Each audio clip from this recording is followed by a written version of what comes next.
Hello Philippines and hello world. Good morning everyone and welcome again to our brand new day, brand new chika for today.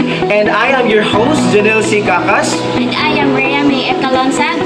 And welcome to CIT Talk.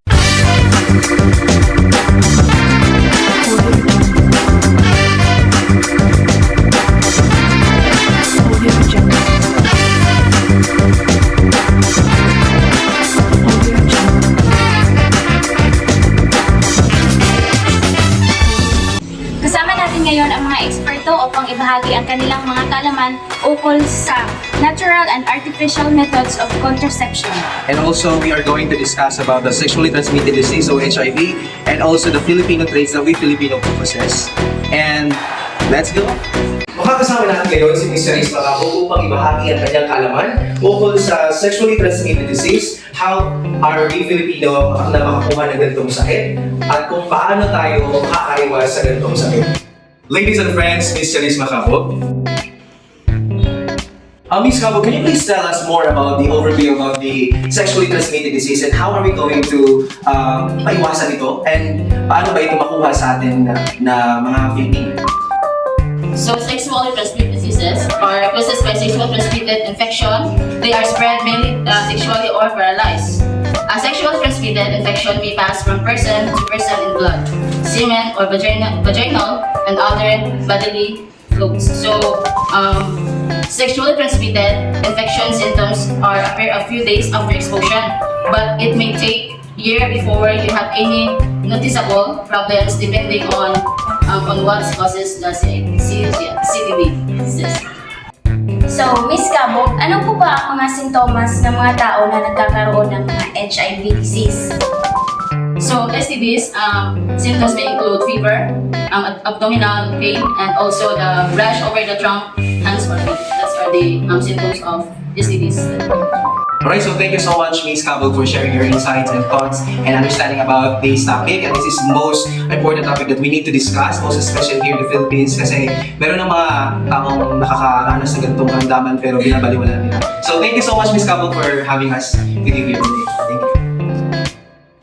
At this point, makakasama natin si Laika Kyril Bacton upang ibahagi ang kanyang kaalaman ukol sa natural and artificial methods of contraception. Okay, so Ms. Bacton, can you just share us kung ano po yung mga artificial contraceptives na ginagamit usually natin mga Pilipino na we think that we can afford to buy it? So, ano nga ba ang natural and artificial contraceptive? So, I will discuss first meaning ito. So, artificial contraceptive methods prevent sperm from fertilizing the egg by means of a physical device or a barrier. So, ang natural contraceptive naman, ang methods are based on sexual abstinence during the fertile days of each cycle. So, Miss Cabo, what are the ways of natural contraception? So, there are examples of artificial contraceptives, which are the implants. This is the common way of artificial contraceptives, and including IUDs, injections, oral contraceptive pills, combined pill, and progestogen-only pill, vaginal rings, barrier method, which are external and internal condoms, diaphragms, tubal ligation, and vasectomy, emergency contraception. So these are the artificial contraceptives. Okay, so Ms. Bacton, thank you so much for giving us time today. At this point, we're about to tackle the Filipino traits that we Filipino possess. The most common is the bayanihan, the Filipino hospitality, the Filipino pride, the bahala attitude, the close family ties, and also the self-sacrifice of our Filipino traits.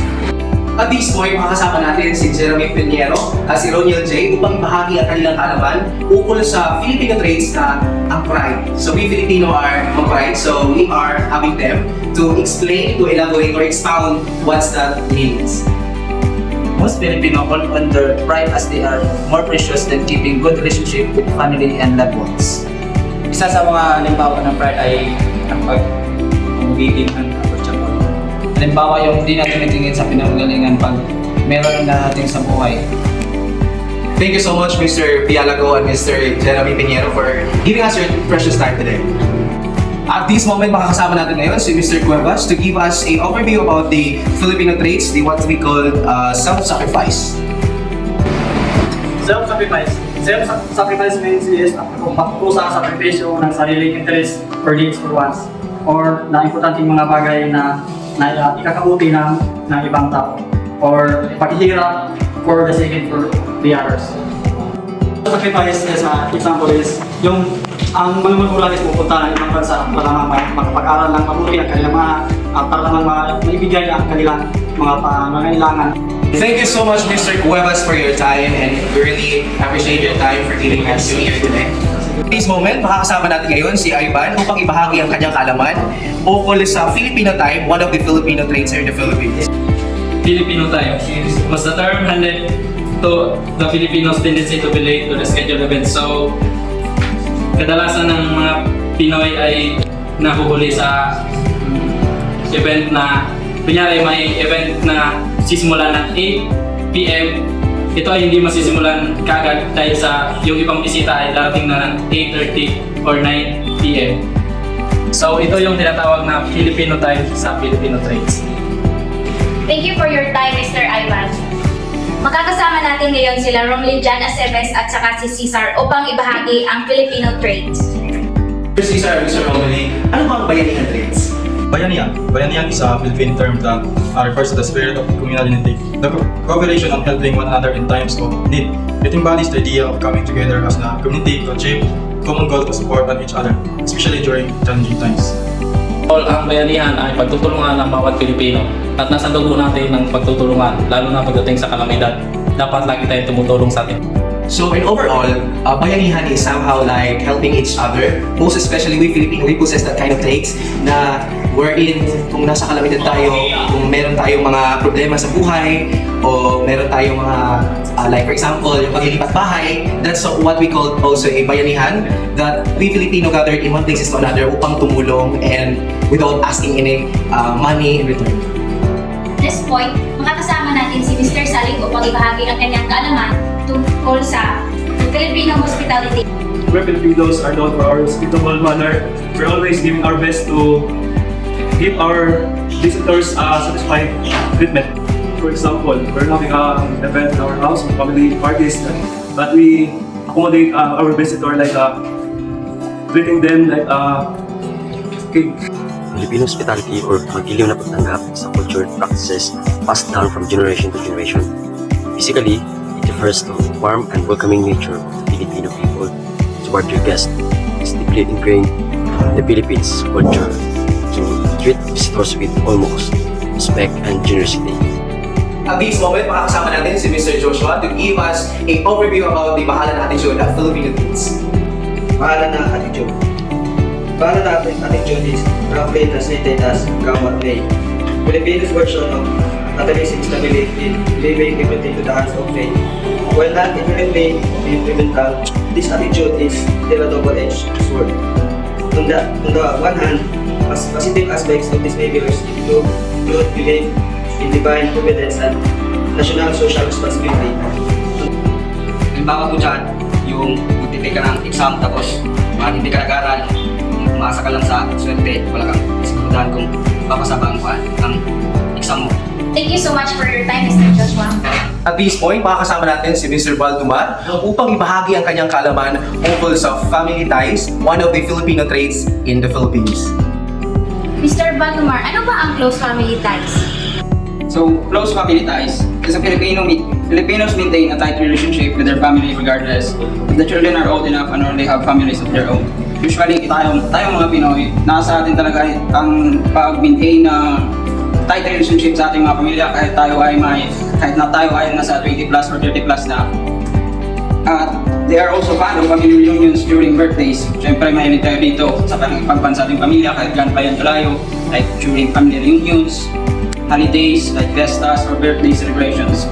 Some Filipinos families even option to live in a big house. Some Filipino families even option to live in a big house where everyone can stay together. Of course, nasa pangarap ko din yan yung bili ng malaking karabano para matira ng buong pamilya ko. Whereas, we can stay together para mas masaya kasi yung ganun yung marami kayo.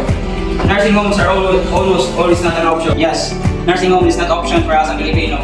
Okay, usually sa atin kasi kapag meron tayong mga nakakatanda sa atin, sa Amerika, sinasend nila yan sa nursing homes, pero tayo sa ating mga Pinoy, usually tayo talaga ang nag-aalaga sa kanila hanggang sila ay pumunta na sa kabilang buhay. for family members and choose to take care of their elders by themselves? So, in general, family ties is the most important family traits in the Philippines for us to stay connected to each other, even if our family are in the Philippines and we're still having the connection. And through the technology, it helps really a lot for us to stay connected to each and everyone, most especially during the time of pandemic. So, it really needs to have the connection with our family, contact them if how is it going, or are they okay, are they safe. So, our family has a strong foundation of communication. So that's it for our CIT show for today, and I hope everybody can learn about the contraceptives, about birth control, the transmitted disease, and also the Filipino traits that we Filipino possess each and every day. And I hope that those Filipino traits that are being discussed lately can give us also an impact as a Filipino people. So once again, I am your host, Mr. Janelle Sikakas, And I am Rhea May A. Calonsag. and this is the CIT show.